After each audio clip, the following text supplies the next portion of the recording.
Bueno, buenas de vuelta a todos. Arrancamos con el tercer y último bloque de la jornada. Bueno, ahí tuvieron la presentación de Juan Luz, que nos va a hablar de cadenas forrajeras para recría de engorde. Y les cuento que en el chat va a estar Esteban Artica, asesor del CREA La Prida, levantando preguntas, que se la va a transmitir después a Juan en el bloque de preguntas. Así que bueno, Juan, voy a chequear que tengas posibilidades de subir. Sí, podés compartir, así que compartí presentación y somos todo oídos y vista. Bien, muy buenos días a todos. Gracias por la convocatoria. Fíjate, José, ahí si se ve. ¿Se está viendo? No. A ver. Un segundo. Está un poco lento. Esperamos, no hay problema. Ahora sí se está, ahora se está viendo, sí. Lo pones en modo presentación y arrancás. Ahí está. Muy bien. ¿Se ve bien, José? Perfecto, adelante, toda tuya. Bien, bueno, la verdad que Agustín me ha allanado bastante el camino con algunos de los puntos que voy a tocar. Van a ser presentaciones perfectamente complementarias, creo. Y en primera instancia, para tratar de entender un poco de qué se trata, cuál va a ser el foco de la presentación, quería definir un poco, al menos yo como defino una cadena forrajera. Para mí es una secuencia de producción estratégica de especies forrajeras que aportan todo lo que dice en la frase y en la cual lo que podemos ver es que hay algunas secuencias de palabras, como pueden ser secuencia de producción forrajera, especies forrajeras, disponibilidad de calidad de forraje, momento, producción estable, y todo dentro de un ámbito en donde se pueda abastecer a la demanda del planteo ganadero en particular. O sea, todo esto lo podemos resumir en 5 o 6 palabras que, en definitiva, nos generan las siguientes preguntas, que es, ¿cómo crecen las especies que vamos a utilizar en la cadena forrajera en esta búsqueda de la sincronicidad? Agustín habló un poco de la combinación de diferentes especies e incluso de diferentes variedades, y vamos a tratar de tocar un poco eso, más que de variedades, de biotipos. ¿Cómo pueden utilizarse esas forrajeras? ¿Cuánto y de qué calidad producen? ¿En qué momento producen? ¿De qué depende esa producción y cuál es el planteo ganadero en particular? En función de todas esas palabras claves que van a definir en buena medida toda la circulación de esta presentación, conceptualmente debemos tener claro cuál es el ambiente en el cual vamos a tratar de focalizar la discusión. Sabemos que el ambiente sudoeste es un ambiente con esquemas mixtos desde el punto de vista productivo. En la caracterización de la producción ganadera tenemos básicamente dos aspectos bien definidos, o dos patrones de producción de carne diferentes, en donde en un caso puede llegar a estar la producción buscando una maximización de carga y en el otro caso una maximización de ganancias individuales en función de cuál sea el destino. Y por último, conociendo el ambiente, teniendo claro cuál es el esquema de producción de carne sobre el que vamos a estar trabajando, tener perfectamente claro cuáles son las opciones forrajeras con las cuales se puede llegar a trabajar para poder lograr el objetivo buscado. El primer punto, que es el conocimiento del ambiente productivo, hay que tener claro cuáles son las aptitudes que tiene el ambiente productivo. Yo accedí a una serie de datos que son sumamente interesantes, que es un chequeo de información de análisis de suelo sobre una cantidad infernal de muestras, unas 160.000 muestras sobre unos 20 años, y el objetivo de lo que les voy a mostrar es tratar de hacer una caracterización lo más sencilla posible de algunos aspectos claves de los ambientes en los cuales vamos a estar produciendo, porque hay algunos aspectos de la característica de los suelos que muchas veces lo llevamos a subestimar o no tomamos en cuenta cuál es la dinámica que han tenido en los últimos tiempos en función de cómo han ido evolucionando los esquemas de producción. El primero de los puntos respecto de los requerimientos nutricionales que nuestros cultivos necesitan. Este es un claro ejemplo, es un mapeo que se hizo con esta cantidad de muestras, casi 120.000 muestras, en donde las diferentes tonalidades en el mapa determinan la cantidad de nitrógeno disponible en kilos de nitrógeno por hectárea, y vemos que las manchas verdes oscuras son las que determinaron los mayores niveles de nitrógeno en el suelo disponibles. En este caso serían 50 kilos de nitrógeno por hectárea. Esto parecería no decir demasiado, pero cuando contraponemos estos niveles de nitrógeno disponible en el suelo contra las necesidades que tienen las diferentes forrajeras con las cuales podemos llegar a trabajar y las cantidades de nitrógeno por tonelada de materia seca que necesita cada una de las especies en consideración, podemos tener una idea más o menos de qué cantidad de toneladas en materia seca por hectárea también producen estas especies, y en función de la cantidad de materia seca por hectárea que son capaces de producir en términos medios cada una de estas especies forrajeras y de los requerimientos de nitrógeno que necesitan, nos encontramos que para citar, por ejemplo, como caso emblemático a la alfalfa, que bien digo caso emblemático porque va a ser un tema para discusión, o al menos pretendo que así lo sea, la alfalfa necesita aproximadamente para una producción de 10 toneladas de materia seca unos 400 kilos de nitrógeno por hectárea, de manera anual. Ahora, vemos que en este mapa, en donde muestra que tenemos en los lugares donde tenemos la máxima cantidad de nitrógeno, que son 50 kilos por hectárea de nitrógeno, esa situación podría llegar a estar abasteciendo a solo el 12% de la cantidad de nitrógeno que estaría necesitando la alfalfa. Ahora bien, muchas veces recaemos o nos respaldamos en que la alfalfa y la mayor parte de las leguminosas son especies que tienen la capacidad de poder producir nitrógeno por propia cuenta en función de la asociación que logran con los rhizobium del suelo. Lo que sí es importante recalcar que en función de una serie de datos que ha registrado a lo largo de unos cuantos años el PRONALFA, se ha visto que en el mejor de los casos, y teniendo todas las condiciones óptimas para poder hacerlo, los rhizobium son capaces de aportar aproximadamente el 50% en términos promedio del nitrógeno que necesita la alfalfa. Por lo tanto, el otro 50% del nitrógeno que la alfalfa necesita tiene que provenir de fuentes nitrogenadas del suelo, que en este caso estaría solamente proporcionando la cantidad de nitrógeno en el suelo un 12%.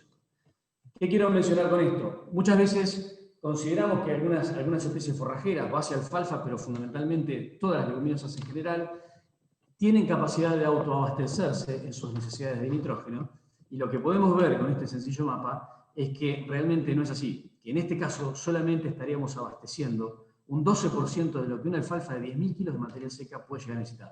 Que aclaro, 10.000 kilos de materia seca es una alfalfa de producción mediocre. Y ese número está considerado para una variedad de un escalón genético bien bajo, o sea que podríamos considerar esta situación de necesidad como un piso. Por lo tanto, si nosotros tomamos en consideración que los rhizobium pueden aportar el 50%, el suelo en este caso estaría aportando solamente la tercera parte de lo que ese cultivar estaría necesitando. Para el resto de las leguminosas pasa una situación similar, no tan problemática, pero una situación similar. El suelo podría llegar a estar aportando el 50%, por lo tanto podríamos decir que si todo funcionase bien y los rhizobium estuviesen absolutamente activos a lo largo de todo el proceso productivo de esa leguminosa, estaríamos más o menos en condiciones de poder abastecer al nitrógeno que esas especies necesitan. Para el caso de las gramíneas, la situación es bastante compleja, porque no cuentan con esa capacidad de poder fijar nitrógeno atmosférico. Por lo tanto, esas situaciones de máximas cantidades de nitrógeno medidas, que son los puntos verdes, que son realmente una parte muy minoritaria del mapa, estaríamos en una situación de deficiencia de nitrógeno muy potente. Muchos podrían decir que, si bien esto es cierto, que estamos haciendo una medición de un tipo de nitrógeno que es sumamente lábil y que es muy variable, nos respaldamos o reforzamos mucho el concepto de que en realidad gran parte de esta cantidad de nitrógeno que necesitan las especies la estaría proveyendo la mineralización de la materia orgánica. Ahora, cuando vemos cuál ha sido la evolución en los últimos años de los niveles de materia orgánica en los suelos, nos encontramos que, considerando los niveles prístinos, todas las situaciones de verde oscuro serían niveles altos de materia orgánica, pero miren cómo ha ido evolucionando el mapa de contenidos de materia orgánica en los suelos. Realmente el nivel de decrecimiento que hemos tenido ha sido verdaderamente infernal. Por lo tanto, tengamos mucho cuidado en considerar que los ambientes en los cuales estamos produciendo tienen una disponibilidad inmediata de nitrógeno baja, que no alcanza a satisfacer las necesidades de los cultivos forrajeros, pero por sobre todas las cosas, el nitrógeno potencial que podría venir de la mano de la materia orgánica en mineralización tampoco estaríamos demasiado holgados para poder abastecer a esas situaciones de demanda. Quiero reforzar que todo esto es complejo cuando tenemos Rhizobium en las leguminosas que están actuando de manera activa. Pero también sabemos que para que esos microorganismos puedan funcionar, tienen o requieren de algunas consideraciones específicas para que funcionen bien, y entre ellas es el pH, uno de los factores más determinantes. Tenemos claro que cuando los pHs están por debajo de 6, la actividad de los Rhizobium es prácticamente nula. De hecho, en alfalfa, cuando el pH baja de 5,8, prácticamente es inexistente la actividad de Rhizobium. Ahora, si volvemos otra vez a ver cuál es la situación de pHs en ese monitoreo que se hicieron sobre esta cantidad de muestras impresionante, vemos que todo lo que está en color naranja y en color rojo, los pHs son pHs verdaderamente ácidos. Por lo tanto, podríamos decir que esta situación tiene un impacto muy fuerte en las leguminosas, que a su vez podríamos reforzarlo con el mapa de distribución de fósforo, que también podemos ver que en las situaciones de color naranja y de color rojo, los niveles de presencia del fósforo son realmente muy bajos.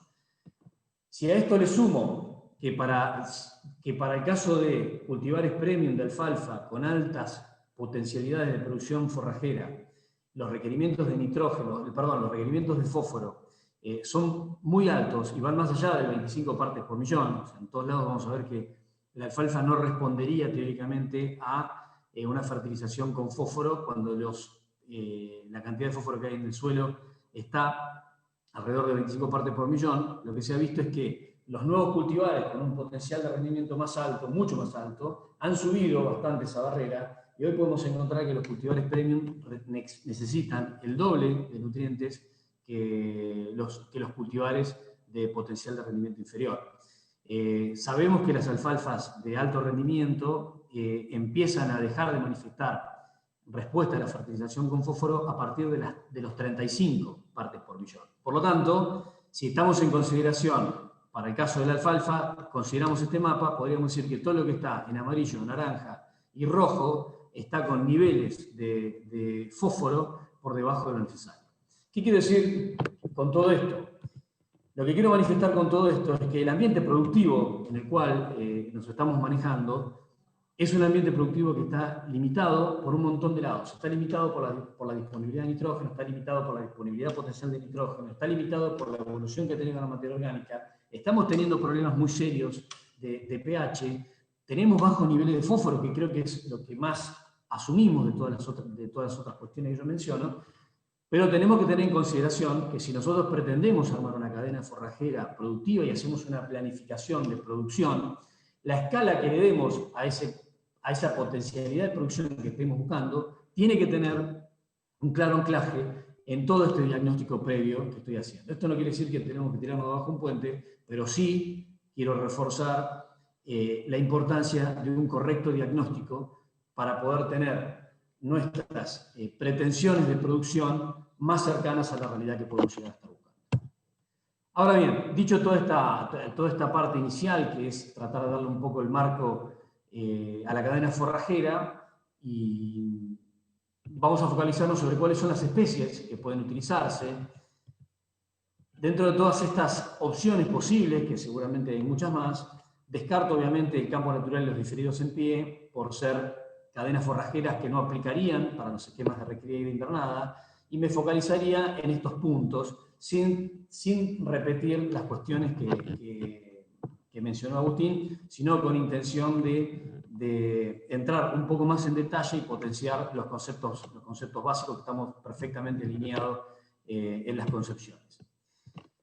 En este pequeño cuadro, que parece complejo pero no lo es, cada una de las posibles opciones mencionadas, la avena, los raigrases, pasturas de un año, alfalfas y sorgos forrajeros, puse las tasas de crecimiento a utilizar, considerando diferentes colores. Todo lo que está en gris son tasas muy bajas, en amarillo tasas intermedias, en verde claro las tasas son un poco más altas, y cuanto más oscuro es el verde, las tasas son mayores. O sea, esta es la distribución de tasas que podemos encontrar a lo largo de todo el año, y debería ser nuestro mapa de ruta para poder armar la cadena forrajera en función de nuestras necesidades.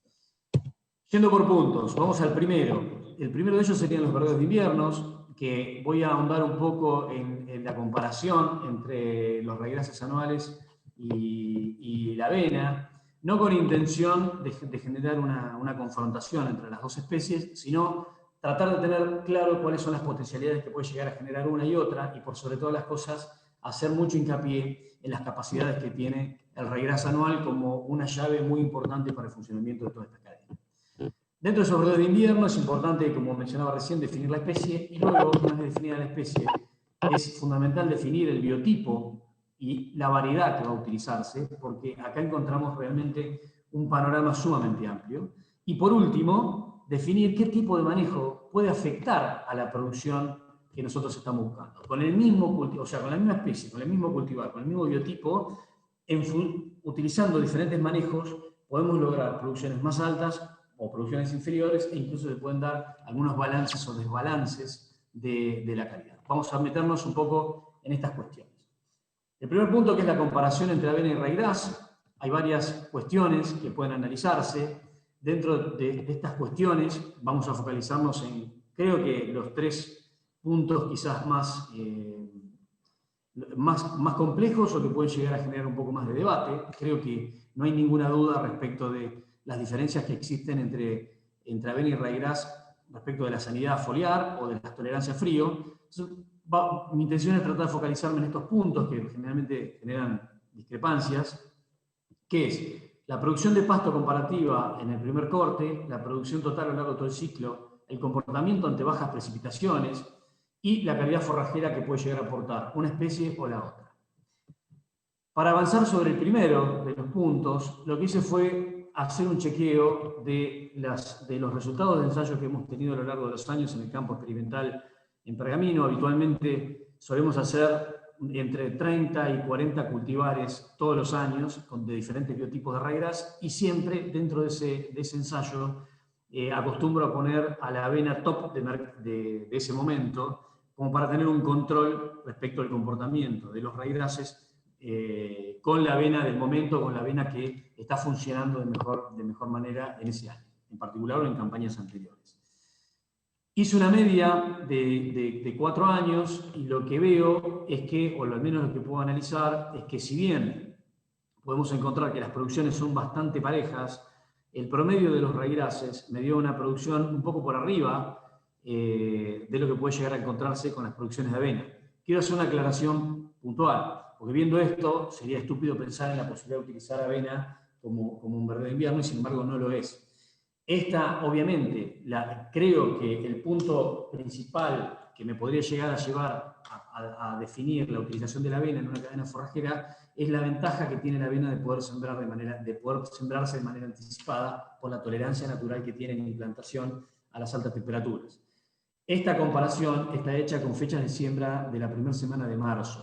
O sea, si yo en este mismo ensayo, o estos ensayos, esta batería de ensayos, los hubiese sembrado el 20 de febrero o el 15 de febrero, es muy posible que no tuviese producciones de raigras lógicas, porque hubiese perdido muchas plantas, y obviamente las diferencias a favor de la avena van a ser mayores. O sea, con esto no estoy dinamitando la avena, sino que lo que estoy mencionando es que sin desconocer que la avena estratégicamente tiene la capacidad de poder sembrarse temprano, que para mí es una fortaleza enorme, en una fecha de siembra de inicios de marzo, lo que veo es que los raigrases en términos promedios son capaces de producir una mayor cantidad de materia seca por hectárea que las avenas, y la producción total a lo largo de todo el año es claramente superior para el caso de los raigrases respecto de las avenas.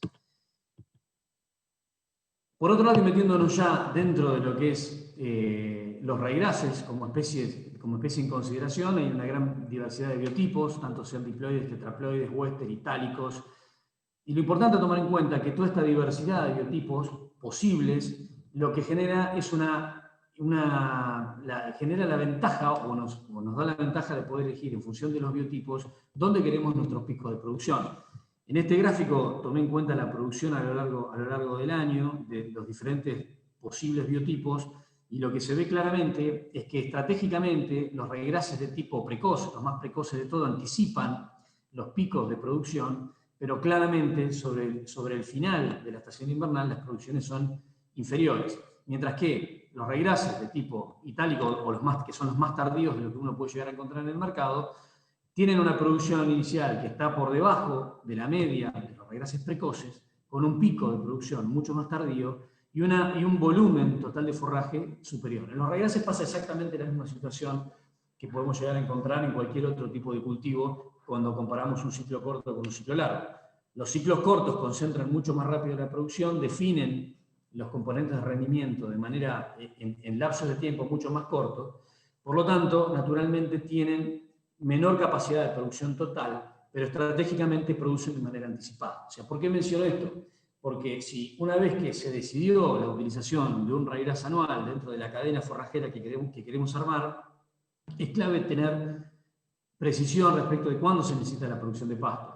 Si se necesita una producción anticipada, habrá que elegir un precoz. Si se necesita o se busca una producción tardía, habrá que buscar un raigras de tipo tardío. Y lo que es claro es que un error en esta apreciación, o sea, si nosotros terminamos el cultivo de raigras en estos meses, sobre fines de agosto, principios de septiembre, lo que nos va a estar pasando si elegimos un raigras de producción de ciclo bien largo, no va a estar aportando nada y vamos a estar cortando el ciclo en el momento en donde va a empezar a manifestar su ventaja estratégica. Por lo tanto, es claro que los raigrases precoces producen menos, pero antes, y los tardíos producen más tarde y mayores volúmenes. Esta es una manifestación visual de cuál es la diferencia entre los distintos ciclos que podemos encontrar en raigrases. Esto es a mediados de octubre, donde vemos que un raigras muy precoz ya terminó, y un raigras muy tardío como contraparte, vemos que todavía ni siquiera había empezado a encañar. O sea, la elección del ciclo en función de la necesidad, del momento en el cual se necesita el pasto, es fundamental, y una mala elección puede generar realmente un perjuicio bastante importante en la producción y puede resentir mucho la cadena forrajera. Este es otro caso bien marcado de la importancia de la elección de los ciclos. Esto es en la zona de Mechongué, en el sur de la provincia de Buenos Aires. Esto es en enero, se ve alambrado por medio un raigras de tipo intermedio, dice que era uno precoz. ¿Cuál es el estado de situación y cómo podemos ver un raigras de tipo tardío? Esto también puede llegar a ser una estrategia importante a tomar en cuenta o a considerar en función también de la presión de malezas o de cuál es la situación que encontramos posterior a la utilización de estos raigrases. Como verán, en el caso de un raigras tardío, al mantener la cobertura durante mayor cantidad de tiempo, la población de malezas obviamente es inferior a lo que ocurre en este caso, en donde claramente, por haberse terminado antes el ciclo y haber dejado espacios, la carga de maleza generada es muy superior. Por lo tanto, la situación de manejo que deberíamos llevar adelante para este caso y para este otro es claramente diferente. Tercer punto, quizás uno de los puntos más controversiales, que es el comportamiento ante bajas precipitaciones. Tomé como referencia los datos oficiales de INTA, considerando como localidad, creo que una de las localidades más duras, que es en Aguil, pegado a La Pampa, en un año sumamente seco, con precipitaciones durante el ciclo invernal de menos de 300 milímetros, o sea, una situación sumamente dura. Y lo que se ve acá, lo que se ve graficado es para cada una de las especies en consideración de los verdes de invierno, cuál fue el rendimiento del cultivar que más rindió y cuál el rendimiento del cultivar de peor performance. Y lo que vemos acá es que para el caso de raigras, hay una clara diferenciación en performance entre cultivares. O sea, vemos una diferencia muy marcada entre el raigras que funcionó peor y el raigras que funcionó mejor. Y si esto mismo lo contrarrestamos o lo contraponemos con la situación de las avenas, claramente en situaciones de sequía, los buenos cultivares de avena son capaces de rendir mayor cantidad de pasto que los buenos cultivares de raigras.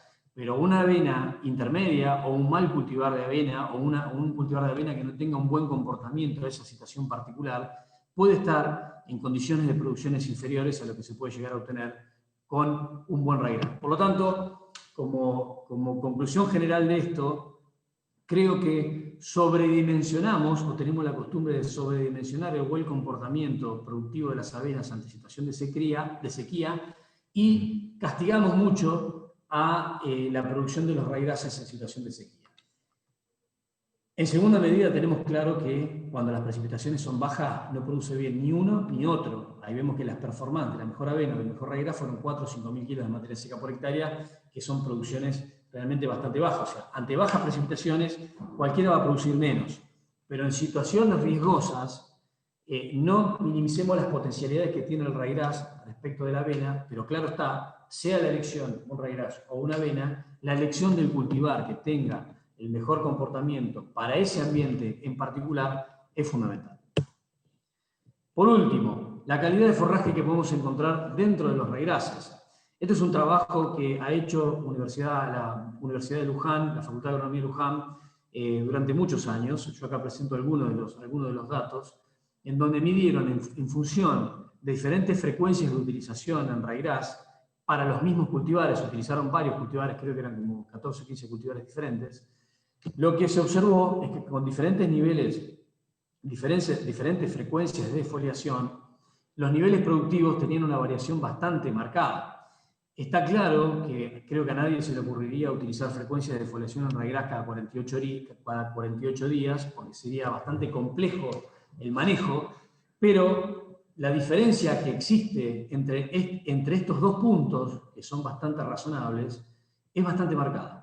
O sea, niveles de frecuencias de defoliación un poco más prolongadas en el tiempo, especialmente en la primera utilización, permite multiplicar de manera bastante notable con el mismo cultivar la cantidad de kilos de materia seca producida, sin afectar por eso los niveles de digestibilidad dentro de la estación invernal. Si ya nos metemos dentro del momento del encañazón, claramente la digestibilidad va a caer por efecto del encañazón. Pero a lo largo de todo el invierno, las 3 frecuencias distintas de utilización no afectaron la digestibilidad, pero mucho cuidado con este punto. Sí mejoraron de manera bastante notoria la calidad en términos de la cantidad de azúcares solubles que tenían esos raíces dentro de su composición. Como vemos acá, entre la menor frecuencia y la mayor frecuencia, se duplicó la cantidad de azúcares. Yo creo que cuando se utiliza o se busca un verdeo de invierno, fundamentalmente una gramínea, yo particularmente lo que buscaría, más allá de los niveles de producción y de la digestibilidad, claro está, buscaría que la calidad en términos más de cantidad de azúcares solubles que en cantidad de proteína. Y de hecho, lo que buscaría es lograr un mejor balance o el mejor balance posible entre azúcares solubles y proteína. La proteína per se en este tipo de especies suele mantenerse en niveles bastante altos. Lo que es complejo de regular son los niveles de azúcares. Y la mejor forma de regular el azúcar es trabajar con frecuencias de defoliación un poco más estiradas en el tiempo. No estoy diciendo con esto de ir a 48 días, pero sí quiero hacer mención a que los momentos óptimos de utilización no es cuando la hoja de una planta de raíz toca la punta de la hoja del otro surco, sino que lo ideal es tratar de entrar a esos pastoreos con niveles de disponibilidad un poco mayores. O sea, no estoy diciendo con esto entrar con 3.500 kilos de materia seca por hectárea disponible, pero tampoco hay que entrar con 1.500 kilos de materia seca. Ahí en esos casos lo que se produciría son bajos niveles de producción, una baja cantidad de azúcares disponibles y mucha cantidad de agua. Lo que plantea esta situación es entrar con un poco más de disponibles para mejorar no solamente la performance productiva sin afectar la digestibilidad, sino también incrementar los niveles de azúcares solubles, que es una de las cosas difíciles de lograr durante el invierno. Esto, claro está, hay que meterlo dentro del marco de manejo que tiene el establecimiento en general, ¿no? Si estamos hablando de una superficie muy grande, con una gran cantidad de cabezas de animales en pastoreo, no podemos esperar a altos niveles de disponibilidad para la primera parcela, porque cuando llegamos a la última realmente estaríamos generando un bochorno de calidad. Pero lo que es importante es tomar en consideración que dentro de ese esquema, cuanto mejores disponibilidades trabajemos al momento del pastoreo, mejores van a ser las producciones totales y, por otro lado, mejores van a ser los niveles de calidad en términos de azúcar. Yendo al segundo caso, o al segundo eslabón en consideración, como dentro de la cadena forrajera, tomo en consideración las pasturas. Dentro de las pasturas creo que uno de los focos principales, tratándose del sur de la provincia de Buenos Aires, podrían llegar a ser las festucas o como base forrajera con algunas otras especies que vamos a tocar, como alfalfa y pastovillo. Para poder entender un poco de qué se trata la festuca o cuáles son las variantes que podemos encontrar dentro del universo de cultivares de festuca, que realmente es enorme, en los últimos años ha habido una evolución muy marcada de los cultivares de festuca y por lo general solemos tratar de armar modelos de festuca para que sea comprensible de por qué las empresas suelen tener más de un cultivar de festuca dentro de su paleta de productos. Claramente cuando uno trabaja en un esquema ganadero, trabaja con forrajeras, no puede pretender tener con un cultivar altos niveles de producción, altos niveles de persistencia y altos niveles de calidad. Siempre se focaliza, se pone el foco en alguno de esos puntos y obviamente a sabiendas de que resigna alguno de los otros puntos. Nosotros particularmente nosotros como algunas otras empresas también, armamos en esos modelos de festuca, en primera instancia, un cultivar que tenga como foco fundamental la persistencia. Está claro que cuando vemos que estos cultivares, que dentro de los modelos de festuca son modelos de cultivares que apuntan a tener altas persistencias, se sacrifica en primera instancia la producción y en segunda medida la calidad. Y acá pongo en comparación algunos de los cultivares nuestros y algunos cultivares muy buenos que tienen algunas otras compañías, para que se entienda claramente de qué se trata esto de modelos de festuca, modelos productivos de festuca. En este caso, vemos que cuando el modelo de festuca considerada tiene el foco puesto, o el énfasis puesto en la persistencia, claramente los niveles de producción son inferiores que cuando hablamos de modelos de festucas que tienen el foco puesto en la producción o en la calidad. En este caso, se nota claramente las diferencias de producción en un caso y en el otro, y particularmente en el modelo de festucas que nosotros armamos y que otras empresas también arman, tenemos algún caso, como el caso de la Aurora, en donde la producción está primero y la calidad en segunda medida, y otro caso, el de la festuca Fortuna, que primero está la calidad y en segunda medida está la producción. Para poder entender un poco más claramente dónde estarían focalizados cada uno de estos modelos, cuando hablamos de modelos de persistencia, pensamos en estos tipos de situaciones, mientras que cuando hablamos de modelos de producción o de calidad, como en estos dos casos, nos encontramos con que esos serían los modelos de festuca con los cuales nosotros deberíamos pensar si estamos analizando situaciones de cadenas forrajeras para recría de engorde. Buscaríamos niveles altos de producción y de buena calidad o niveles altos de calidad con buenas producciones. Yo uso los cultivares para que sea un poco más gráfico, pero de la misma manera que nosotros tenemos este tipo de cultivares, existen otras empresas que piensan la situación de manera similar. Ahora bien, para cualquiera de los casos en los que estamos considerando estos modelos de festuca, es muy importante tener en consideración cuál es la fecha de floración. En Argentina no tenemos muy claro esto o no le prestamos mucha atención como sí ocurre en algunos otros lugares del mundo. Es de conocimiento corriente que los diferentes niveles de remanente a lo largo del año responden a situaciones ambientales temporales, en donde tenemos menores remanentes, mayores remanentes por el invierno, y cuando llegamos a la primavera, es muy importante, si queremos buscar, especialmente en estas festucas que producen altos niveles de producción, pero por sobre todas las cosas nos tienen que dar mayor o menor nivel de calidad, pero nos tienen que brindar calidad para estas cadenas de recría o de engorde, tenemos que tener bien claro el cultivar que elijamos, cuál es la fecha de floración.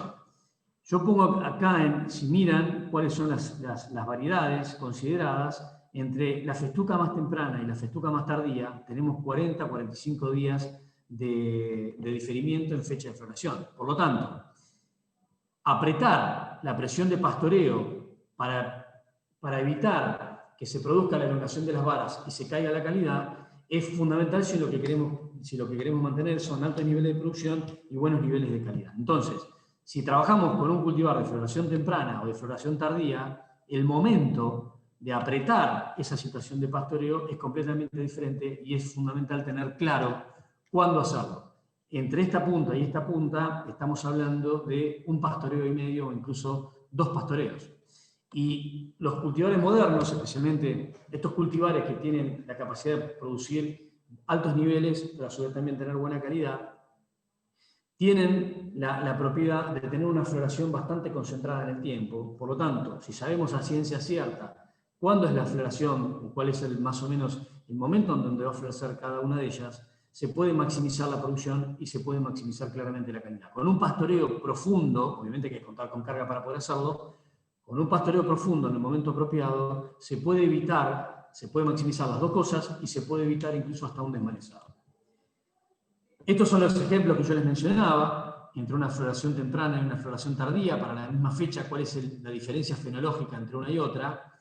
Y esto permitiría, en términos prácticos, un encadenamiento forrajero lógico, esto es en el sur de la provincia de Buenos Aires, cuando ya este cultivar de floración temprana tiene que empezar a guardarse, o tiene que empezar a levantarse los niveles de remanente para protegerlo de las altas temperaturas de verano y no tener pérdidas de plantas, tranquilamente se podría estar utilizando luego un cultivar de ciclo mucho más tardío que estaría en la cresta de la ola en cuanto a su momento de producción. O sea, el conocimiento de qué cultivar utilizar o cómo elegir el cultivar apropiado para el encadenamiento forrajero permitiría, en términos prácticos, lograr este tipo de cosas.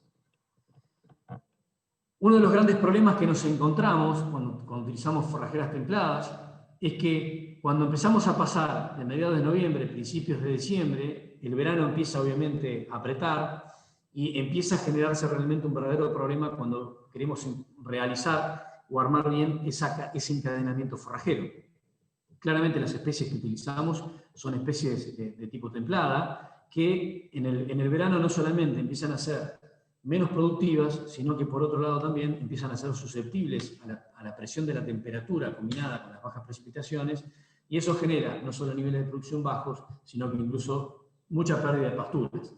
Entonces ahí se empieza a complicar y es un momento bastante crítico para ver cómo seguir armando esa cadena. Por lo general recaemos, obviamente, en la utilización de algunos verdeos de verano, como podrían llegar a ser los sorgos, para cubrir ese bache, pero en los casos en donde el potencial ambiental lo permita, se puede utilizar claramente alfalfas, que van a dar un empuje muy fuerte, no solo en producción, sino también en calidad y en un momento muy crítico.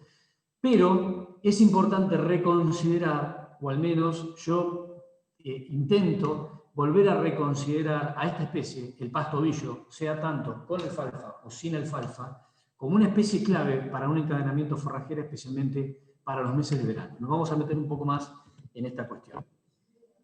Este es el caso que les mencionaba de una festuca moderna con un claro conocimiento de cuál es el momento de encañazón o el momento de floración preciso. Esto es en Mechongué también, un establecimiento de una superficie muy grande, que conoce muy bien el cultivar, y como pueden ver, estamos hablando de fines de enero, no se ve una sola caña, se ve claramente que la festuca está todavía con niveles interesantes de producción, pero por sobre todo las cosas de calidad, y no se ve una sola caña, y esto no tuvo desmalezador. Esto fue trabajado solamente con carga animal, y lo que permitió es cortar la crisis de macollaje y potenciar, maximizar la producción manteniendo la calidad.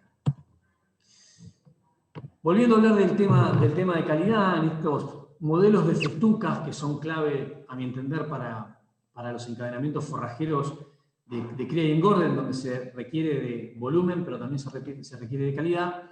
Estos son ensayos hechos sobre festucas modernas, como les mencionaba, un cultivar de floración temprana, un cultivar de floración tardía y una mediterránea.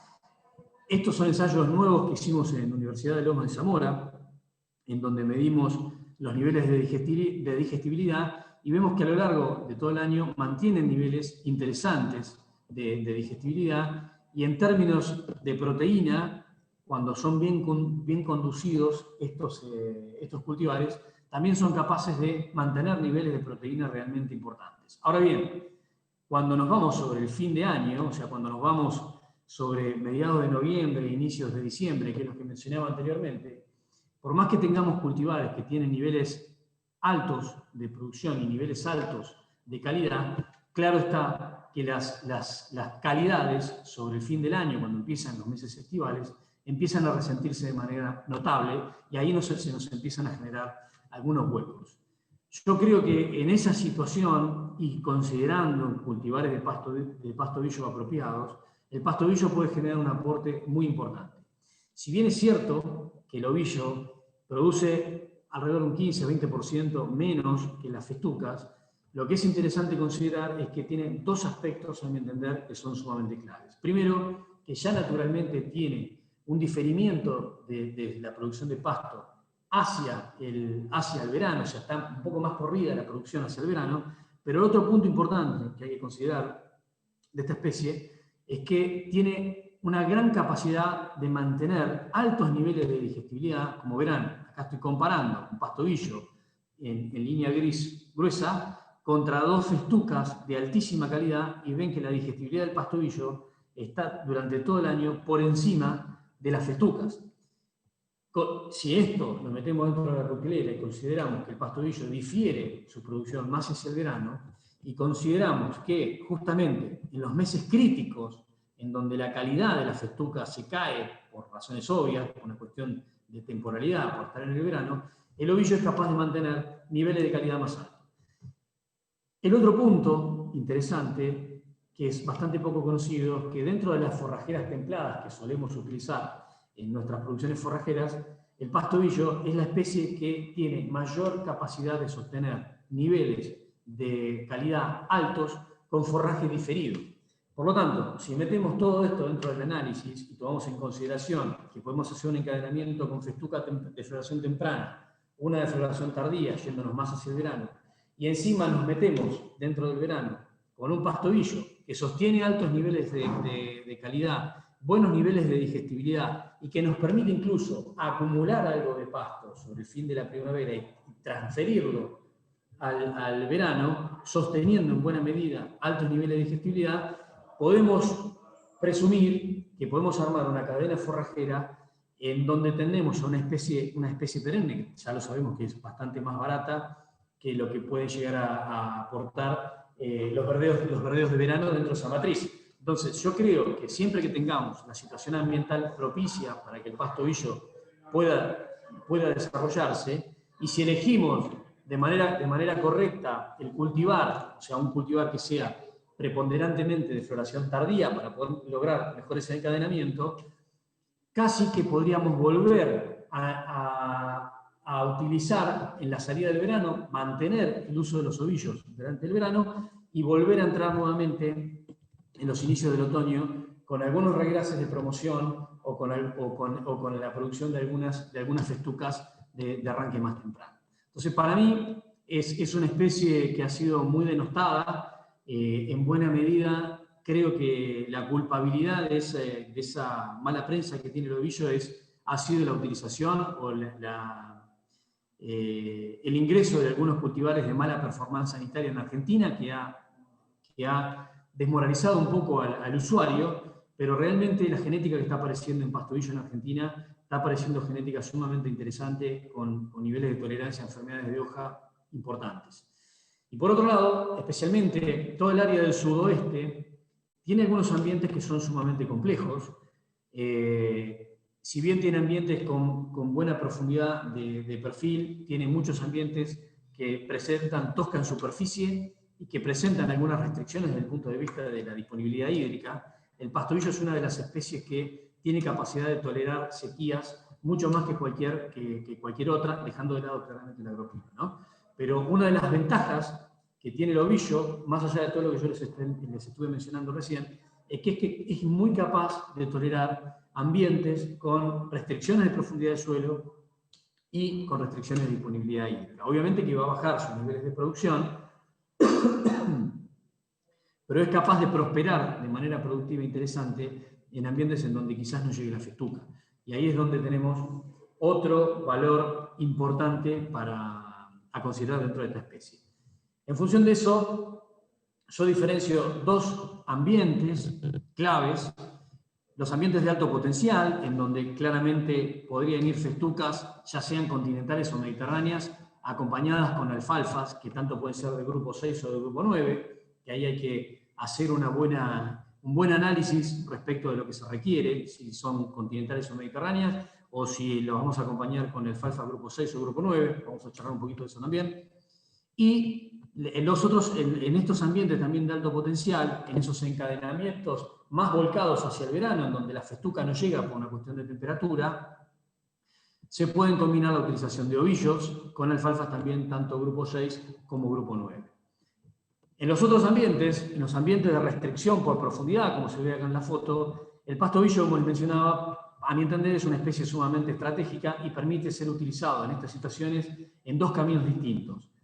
En una cadena forrajera corriente, con producciones normales, o sea, acompañando un poco la festuca, y en estos modelos que funcionan muy bien de producción diferida hacia el verano. Está claro que acá vamos a tener algunos niveles de calidad un poco inferiores, pero vamos a poder desplazar producciones y vamos a poder de esa manera restringir también un poco la necesidad de verdeos de verano, que son caros.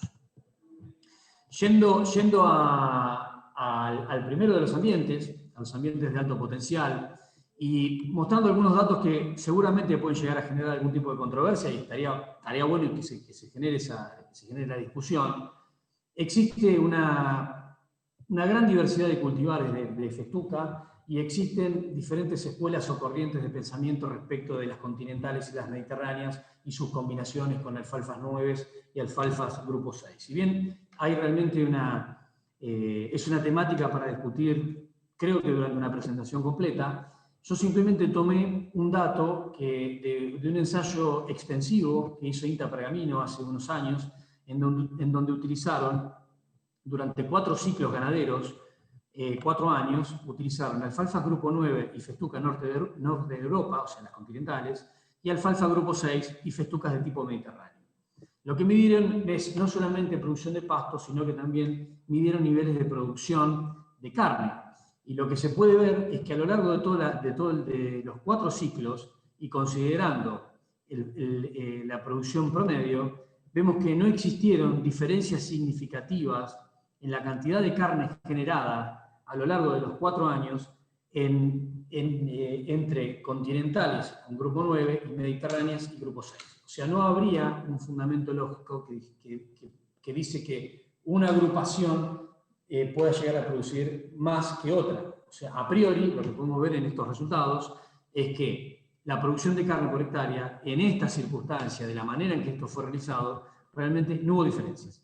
Hubo alguna leve tendencia a favor de las grupos 9 con las continentales, pero no hubo diferencias significativas. Lo que sí es importante considerar que es acá donde juega o donde entra a jugar de manera bastante importante el conocimiento de los biotipos de festuca, es que los momentos de disponibilidad de pasto de un caso y del otro fueron diferentes. La concentración o el pico de producción de pasto de la grupo 6 con la mediterránea se genera en un momento distinto que la continental con la grupo 9. Con lo cual, con esto lo que quiero significar es que no son mezclas que sean competitivas, sino que incluso dentro de la misma elección de mezcla de festuca con alfalfa, se puede lograr se puede afinar mucho más el encadenamiento forrajero en función de cuándo produce la grupo 6 con la mediterránea y cuándo produce la continental con la grupo 9. O sea, esto no quiere decir que una mezcla invalide la otra, está a la vista que aparentemente no se generan diferencias apreciables o no hay diferencias significativas de producción de carne. Lo que sí está claro que los picos de producción son diferentes y en función de lo que querramos hacer podemos elegir una cosa o la otra. Para ir a la otra mezcla posible dentro de los encadenamientos que considera la utilización en ambientes con potencialidad para la presencia de alfalfa dentro de las mezclas, ya sean tanto en festucas como en ovillos como acompañantes, lo que está claro es que cuando se incorporan los ovillos, estos son ensayos de Chascomús, también grandes, o sea, no de parcela, cuando se incorpora el ovillo dentro de la mezcla, los niveles de producción son interesantes, pero lo que está claro que cuando vemos las tasas de producción de esa pastura mezcla, cuando se incorpora el ovillo, junto con la alfalfa, obviamente, por un efecto de la alfalfa, las tasas de crecimiento son mayores durante los meses de verano, y claramente, por un efecto de competitividad por parte de la alfalfa, cuando vemos porcentualmente dentro del total producido cuánto aporta la alfalfa y cuánto aporta el ovillo, claramente la alfalfa es la que se lleva durante esos meses de verano la mayor proporción de producción de pasto. Pero Lo que quiero significar con esto, que el ovillo es un excelente acompañante en una mezcla con alfalfa, buscando esa producción más volcada hacia el verano, que es en los momentos en donde quizás puede llegar a ser crítica la disponibilidad de una pastura de tipo perenne. Yéndonos a los ambientes con a los ambientes con potencialidad restringida, esta es la situación productiva real, también sobre el mismo establecimiento en el sur de la provincia de Buenos Aires, en donde vemos el pastoreo normal de un pastovillo sobre un ambiente con tosca en superficie durante el mes de enero, fines de enero, y de qué manera utilizaron también el diferimiento de pastovillo, miren el estado de la hacienda, para poder minimizar o disminuir la utilización de los verdeos de verano. Bien, vamos sobre alfalfa, no me voy a tener demasiado, como otra de las especies como eslabón clave dentro de la cadena forrajera. Y lo que les quiero mostrar también es uno de los puntos que muchas veces generan discusiones.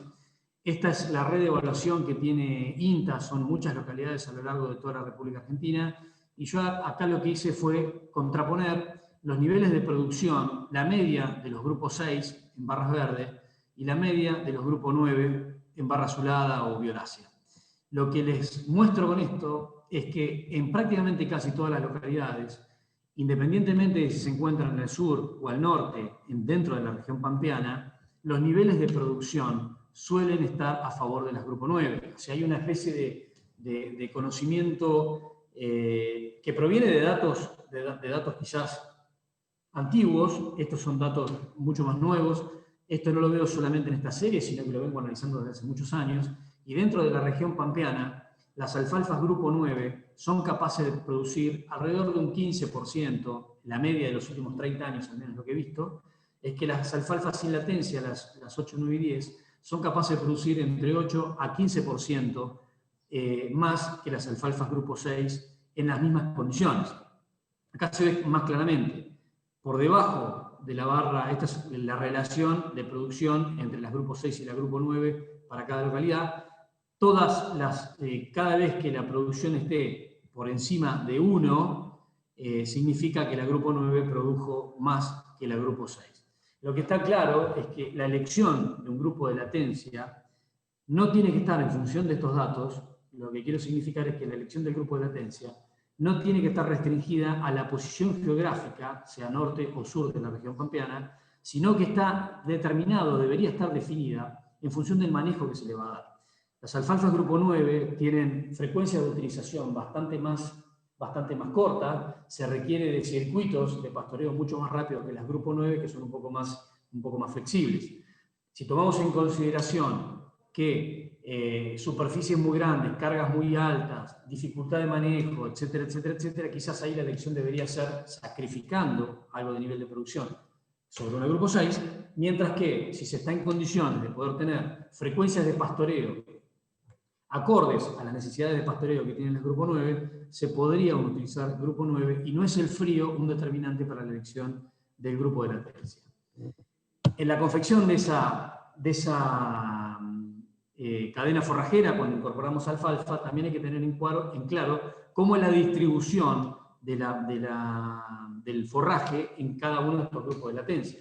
Está claro que los grupos 6 tienen la producción mucho más concentrada sobre el verano y los grupos 9 tienen una producción un poco más extendida a lo largo de todo el año, pero en función de lo que vemos también en estos datos, depende la situación ambiental, o sea, depende de la situación latitudinal que tengamos dentro de la región pampeana, esa concentración de producción de las grupos 6 o esa expansión de la producción de las grupos 9 puede llegar a tener alguna variabilidad. Miren lo que ocurre en Rafaela, en donde tenemos la grupo 9 mucho más estable o de manera distribuida la producción de pasto, mientras que cuando nos vamos a otras localidades, esa producción se encuentra concentrada. Entonces, la elección del grupo de latencia para la conformación de la cadena debe tomar en consideración de qué manera la podemos manejar y, por sobre todas las cosas, cómo necesitamos que esté distribuido en el verano ese pasto. Para terminar, tomando al sorgo forrajero como el emblema de los cultivos anuales de verano, tratando de tapar un poco esos baches, especialmente considerando situaciones en las cuales no podemos utilizar estas especies que tienen una distribución de forraje más volcadas al verano, como la alfalfa o el pastobillo, y en donde hay que echarle mano al sorgo forrajero. Yo creo que no existe ninguna discusión que no pueda rebatirse con datos como los que les voy a mostrar ahora, referidos fundamentalmente a lo que es la tecnología de tipo BMR. Es una tecnología que ingresó en la Argentina hace ya unos cuantos años, que día a día va tomando cada vez más adeptos, independientemente del híbrido que estemos considerando. La tecnología BMR, la de baja lignina en sorgos, realmente genera un impacto muy notable, no solamente por las calidades que son capaces de aportar, sino que por otro lado tienen algunas otras ventajas notables. Tiene una ventana de aprovechamiento mucho más amplia, manteniendo altos niveles de calidad, y acá vuelvo otra vez quizás a referenciar a lo que vimos o lo que les mencioné con el regreso anual. Cuando nosotros entramos a pastorear con disponibles más altos, aumenta la capacidad de producción en kilos de materia seca por hectárea, pero obviamente puede ese incremento del volumen disponible en el momento del pastoreo puede atentar contra la calidad. En el sorgo esto es bastante frecuente, bastante habitual y muy conocido. Sabemos que cuando los sorgos que tienen tasas de crecimiento altísimas se disparan, la calidad realmente se va a los caños. Ahí es en donde entra a jugar un rol fundamental los materiales de tipo BMR, que es lo que les quiero mostrar en estos datos de un ensayo extensivo que hice hace muchos años en un tambo en Entre Ríos, en donde lo que hicimos fue chequear un sorgo Sudan convencional contra un sorgo Sudan de tipo BMR en pastoreo. Lo que vimos es que claramente los sorgos BMR tienen disminuida un poco su capacidad de producción en kilos de materia seca por hectárea. El gen BMR deprime en mayor o menor medida la disponibilidad que son capaces de generar. Pero esa menor producción en términos de kilos de materia seca por hectárea es realmente compensada y con creces con mayores niveles de digestibilidad que permiten mayor aceptación por parte del ganado. Lo que quiero mostrarles acá es que el BMR respecto del convencional en un pastoreo normal a 60 centímetros de altura generó esta situación. Vemos que los niveles disponibles del común versus el BMR no existen marcadas diferencias, aunque la medición sí lo indique, pero lo que sí es claro es que los niveles de remanente que encontramos en el BMR son muy inferiores a los que encontramos en un convencional. De hecho, cuando miramos cuáles fueron los niveles de aprovechamiento, vemos que en situación de pastoreo normal, el BMR tuvo un aprovechamiento de un 60%, mientras que el convencional del 40%. O sea que la cantidad de kilos de materia seca consumida por parte de los animales en pastoreo fue mucho mayor, y hay que considerar que no solo que comieron más, sino que lo que comieron de más tiene un 10 o 15% más de digestibilidad. Ahora bien, esta es una flor de ventaja, pero el otro punto, que es realmente sumamente importante, es realmente si pueden brindar esta capacidad de tener una ventana de aprovechamiento más amplia.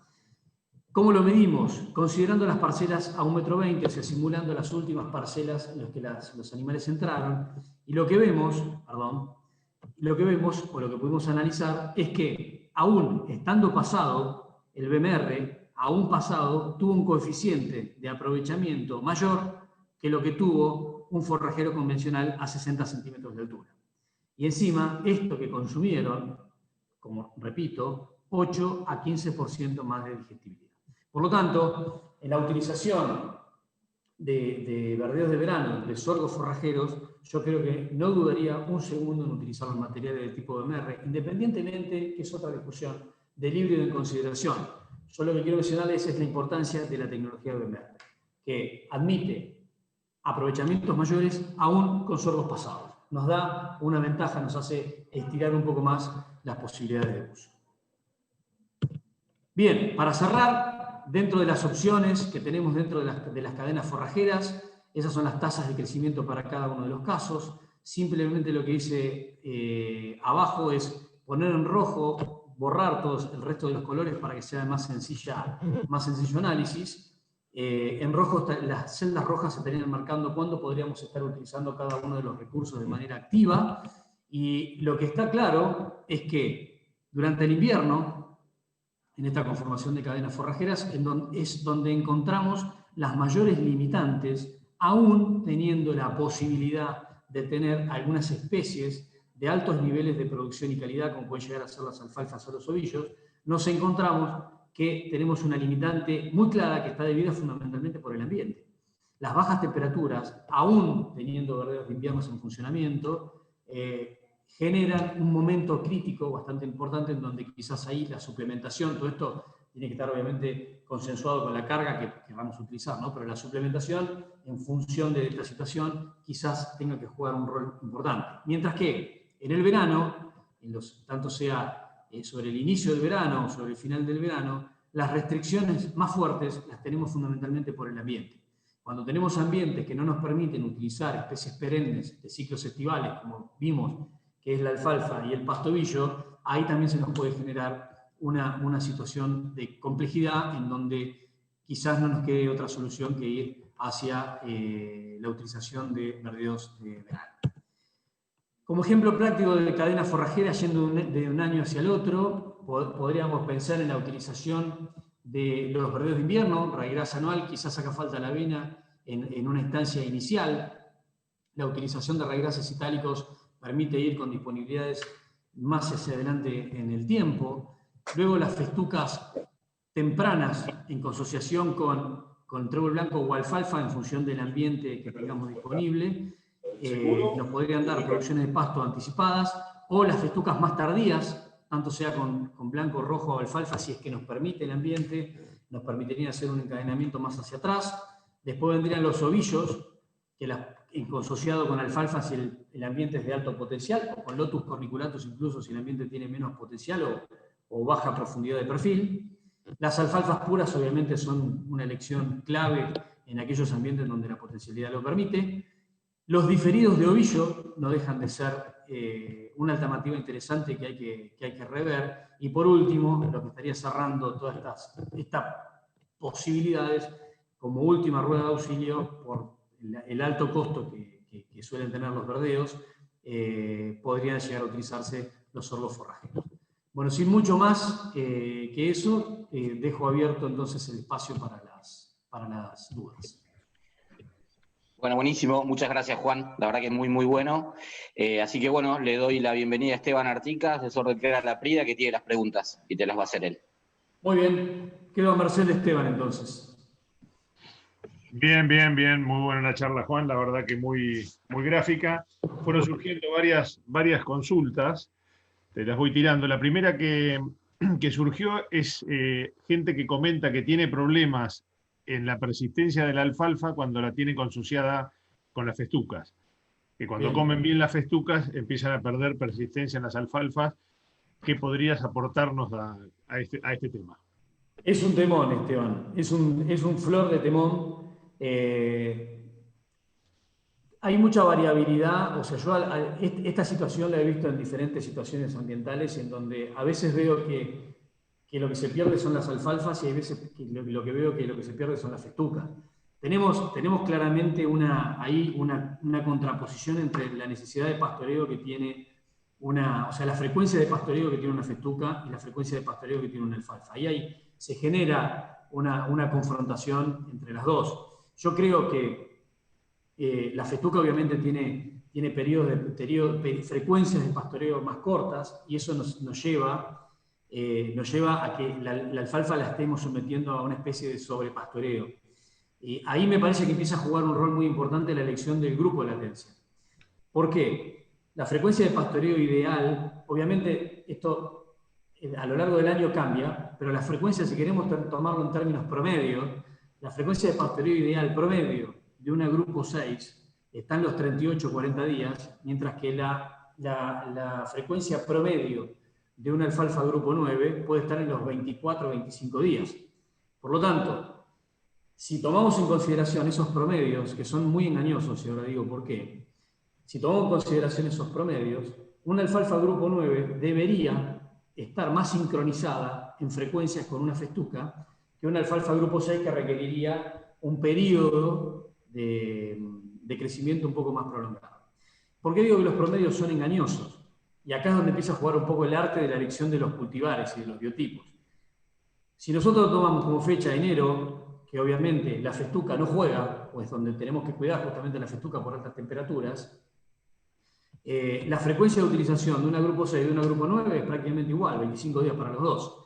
Ahora, cuando nos vamos a la primavera, a la salida de la primavera, en donde tenemos festucas mediterráneas o las nuevas festucas continentales que tienen tasas de crecimiento a salida del invierno iguales que las mediterráneas, si tomamos en consideración eso y le ponemos una alfalfa grupo 9 que también está arrancando, y ahí estamos más o menos acoplados. Ahora, si le metemos a una festuca que arranca temprano, una grupo 6 que está arrancando en agosto-septiembre, remando, porque todavía las temperaturas son muy bajas, tenemos un desfasaje de frecuencias necesarias muy importantes, y eso seguramente a lo largo del tiempo va a ir en contra de la persistencia de la alfalfa. ¿Se entiende? Entonces ahí es donde hay que jugar un poco entre los biotipos, los momentos de producción, los biotipos de festuca, a utilizar los momentos de producción y los grupos de alfalfa que se utilicen.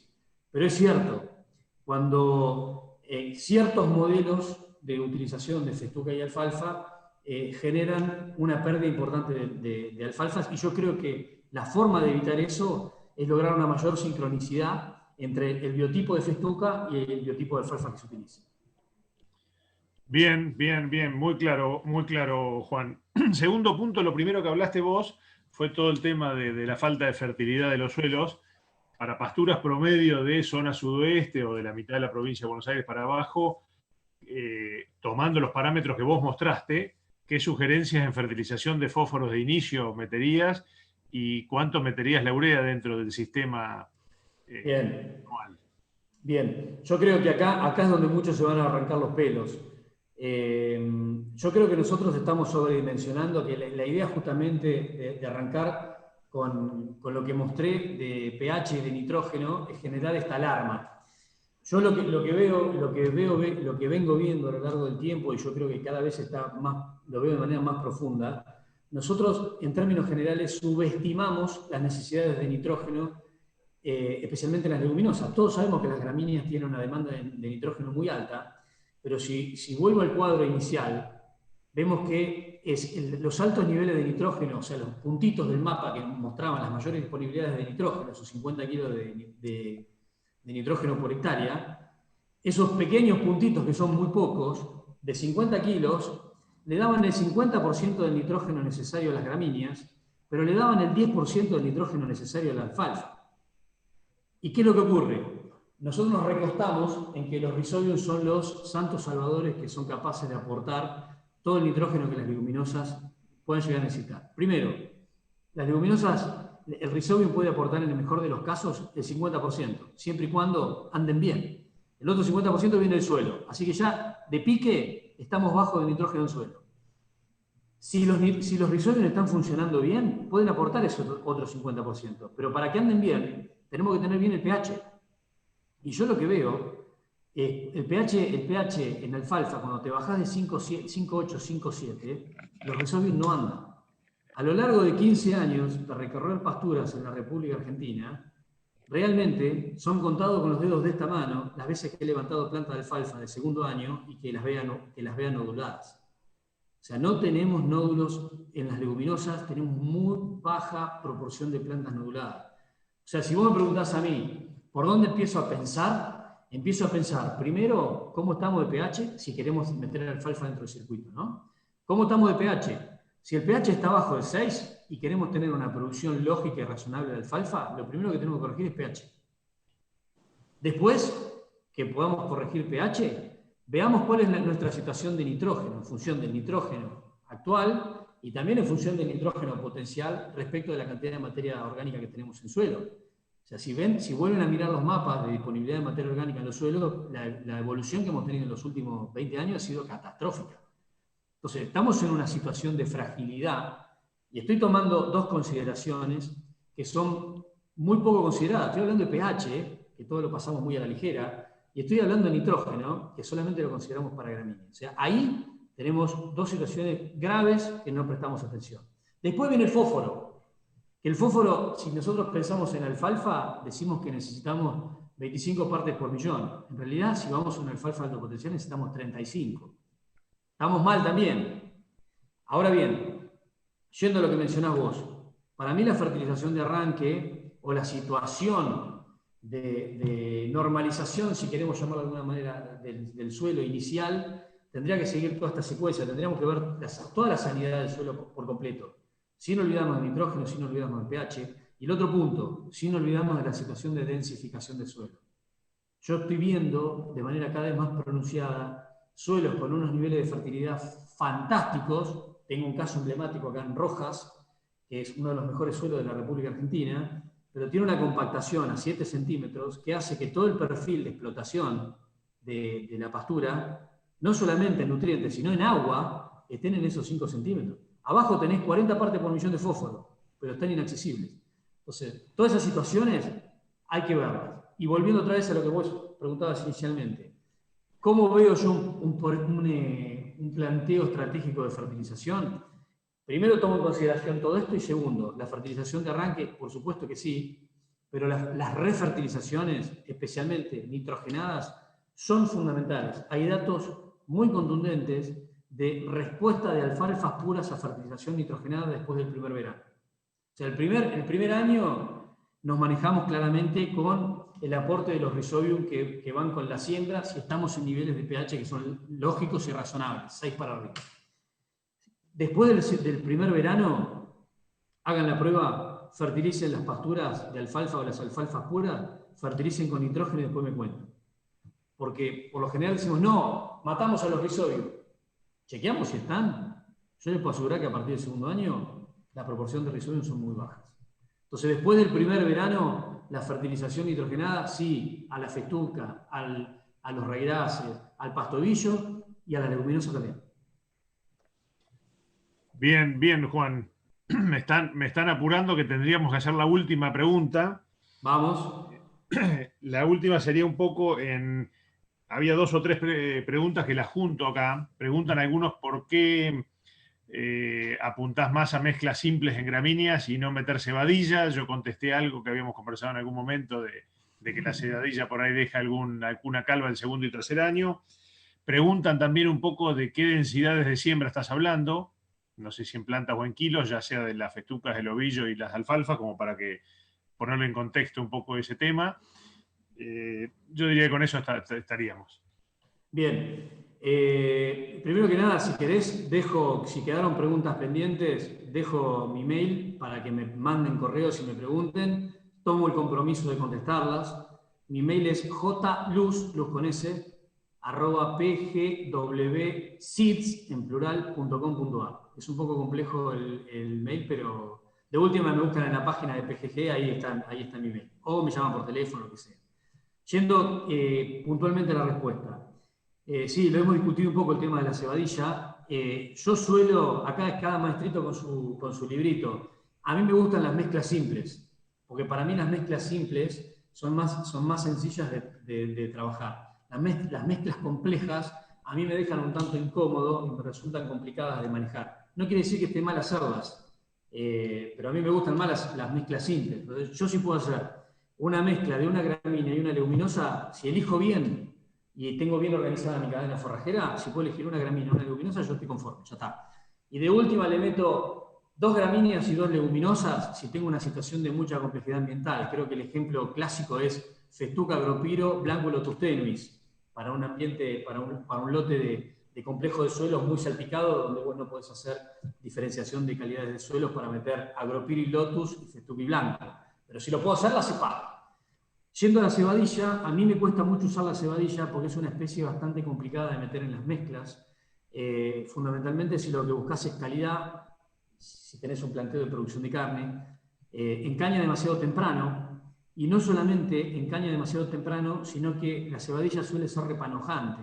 ¿Qué quiere decir? Que encaña, vos la comiste, la cortaste, la desmalezaste, encaña, vuelve a encañar, los macollos, o sea, la diferente tanda de macollos suelen seguir encañando. Entonces vos tenés 2 meses o 3 meses en donde siempre tenés encañazones. y eso va en contra de la calidad. Mientras que en festucas, los materiales modernos son los que tienen alta producción y alta calidad, tienen la floración bastante acotada en el tiempo. Entonces vos la apretás ahí, le cortás la caña y salís con producción y con calidad. Por eso le escapo a la cebadilla. Y el otro punto es lo que mencionás vos. Yo no he hecho muchos ensayos de cebadilla en el pasado. Me he traído la colección de todas las cebadillas perennes que encontré en el mundo. Hice muchos ensayos de cebadillas, tanto anuales como perennes, y lo que he encontrado es que después del segundo año no encuentro ninguna cebadilla que tenga mayor persistencia que la cebadilla criolla. O sea, no veo que entrar tanto con criolla como con perennes, no llego con la cantidad de plantas que me gustaría tener si eligiese cebadilla al tercer año. O sea, no veo persistencia. Si nos vamos a ambientes un poco más marginales o extremos, semiáridos, y empezamos a hablar de otras especies de cebadilla, como puede llegar a ser la saulético, bla, bla, bla, bla, bla, tenés persistencias, pero tenés otros problemas que son las implantaciones. Pero bueno, es otra discusión. Y por último, las densidades, me decías vos.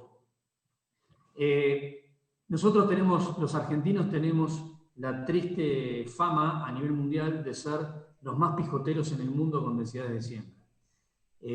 Nosotros casi que tenemos, me atrevería a decirte que sembramos el 50% de lo que siembra el resto del mundo, tanto sea en términos de semillas como en términos de plantas. Arrancamos con densidades muy justas.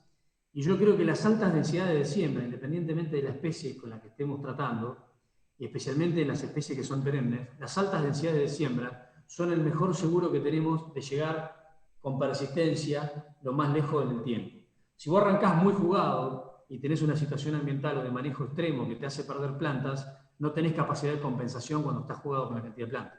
Pero si vos arrancás con una densidad importante, lo que te perdés algunas plantas por situaciones ambientales o de manejo, pero las que quedan siguen teniendo capacidad de compensación. Nuestras densidades son tan bajas que quedamos por debajo de la capacidad de compensación de la pastura. Por lo tanto, y resumiendo, si tengo que hacer una alfalfa no siembro menos de 20 kilos, y si la tengo que hacer consociada no siembro menos de 12. Y si tengo que usar una festuca, con las festucas modernas, si la tengo que hacer pura, que son pocos los que la hacen, no siembro menos de 22, 24 kilos, y si la tengo que hacer consociada no siembro menos de 15 o 18. Todo esto dentro de un marco ambiental lógico. Vos me decís, che, pero el sudoeste me voy a La Pampa, ¿sembraría 18 kilos de festuca? No, todo eso lo tenés que, obviamente, meter en el ambiente en función de las disponibilidades de recursos que tengas. Si te llueven 600 milímetros, y pasa lo mismo que pasa con el sorgo. Yo acá siembro 25 kilos por hectárea de sorgo, pero me voy a La Pampa y sembras 12. ¿Por qué? Y porque no tenés recurso, agua, para sustentar esa cantidad de plantas, ¿no? Todo eso hay que meterlo también dentro de la coctelera. Bien, bien, Juan Barro. Sí, acá se vio muy claro en el sudoeste con la sequía del año pasado de 400 milímetros que las pasturas que estaban con muy buena densidad de plantas hoy están, y las que estaban un poco ralas ya las tenemos en verde de invierno. O sea que, exactamente. A pesar de la seca, el concepto te diría que sigue vigente. Y por otro lado, Esteban, el impacto que tiene cuando vos armás una pastura, el impacto que tiene en el costo de la pastura, la semilla, es el 20-30%. Y vos estás armando algo que en realidad lo vas a estar amortizando 3-4 años para adelante. ¿En cuánto te cambia ponerle 2-3 kilos más? No te cambia la ecuación, pero sí te la va a cambiar si tenés una circunstancia como la que estás mencionando vos, que te deja a pie. Bueno. Bárbaro, Juan. Muy claro. Quedan preguntas pendientes, así que espero que te lleguen por mail. Y te paso, José, la posta. Muchas gracias, Esteban. Buenísimo, Esteban, gracias. Bueno, Juan, la verdad que un lujo espectacular, así que bueno, también te agradecemos, seguimos en contacto, ya que la zona sudeste está disponible para todas las cosas que quieras hacer acá. Tenemos el GEASO activo, y así que bueno, esperamos colaborar con la red nuestra también en los intereses de la empresa en la cual vos trabajás, y vos personalmente de lo profesional también. Tenés la mesa de asesores y como un buen lugar para brevar y para intercambiar. Así que bueno, lo despedimos a Juan agradeciéndolo, y bueno, de paso también, ya que estamos terminando la jornada, vamos a agradecer a las empresas que nos acompañaron, bueno, PCG que lo trajo a Juan, a Buxemillas, a los Tigres de la Fontaine, a Tres Cardos de Raúl Lanuse, a la Gloria de Santa Marina, Advanta, Vallacasal, Campo Amor Hermanos, Agronomía del Galpón, Futuro Ganadero, Jorge Aguirreta Consignatarios, la Artirigoyen y Compañía, Criadero del Cencerro, Esteban Gonda, Agronegocios y Las Lilas. Bueno, los dejamos con un breve video y bueno, será hasta la próxima. Muchas gracias a todos. Gracias, José. Hasta luego. Gracias, Juan. Chao, gracias a todos.